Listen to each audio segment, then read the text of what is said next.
এবার ধানের শীষে ভোট দিছি, ঠিক আছে। এবার পাইনি, পাখিজার লুঙ্গি দিছে, ঠিক আছে। খুব ভালো 5-4 লুঙ্গি দিছে, এবার অন্তরি পাইনি, এই প্রথম লুঙ্গি পাইলাম। প্রধানমন্ত্রী তারেক রহমান আপনাদের জন্য ঈদ উপহার পাঠিয়েছেন। আমি মার্কেট করি না, আমি ওই যে খান কাপড় বেচে একটা শাড়ি পেয়েছি।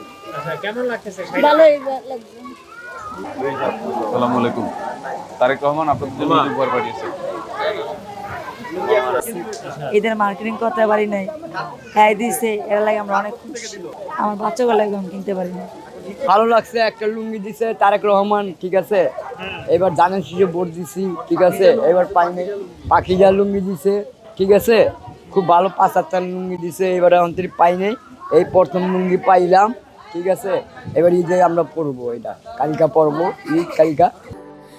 স্যান্ডেলিনা সো, রূপচর্চায় আভিজাত্য। খুব ধন্যবাদ তার জন্য। আমরা ধানের শীষে ভোট দিছি, এবার দোয়া করি হ্যাঁ রে, আরো আরো ক্ষমতা দেও, আরো বেশি করে যেন আমরা দিতে পারে। অনেক অনেক ধন্যবাদ, অনেক অনেক শুক্রিয়া কাপড় দেওয়ার জন্য। ঈদ আসলে আনন্দের, আমরা যারা মুসলিম ধর্মাবলম্বী আছি, আমাদের সবচেয়ে বড় ধর্মীয় উৎসব। এই ঈদ আনন্দের, সবাই চায় যে ঈদের দিনে একটু ভালো কাটুক, ঈদটা ভালো কাটুক।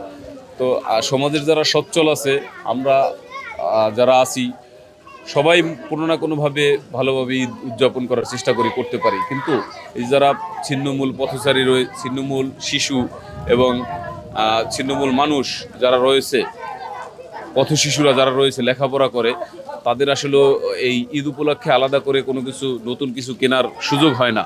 সেজন্য আমরা বাংলাদেশের মাননীয় প্রধানমন্ত্রী এবং জাতীয়তাবাদী ছাত্রদলের সাংগঠনিক অভিভাবক জনাব তারেক রহমানের পক্ষ থেকে পথশিশু যারা লেখাপড়া করেন তাদের জন্য এবং ছিন্নমূল মানুষ যারা এই ঢাকা বিশ্ববিদ্যালয় ক্যাম্পাসের আশেপাশে থাকেন, তাদের জন্য আমরা সামান্য একটু ঈদ উপহারের ব্যবস্থা করেছি, যাতে তারা ঈদটা একটু হলেও আনন্দে স্বাচ্ছন্দ্যে কাটাতে পারে।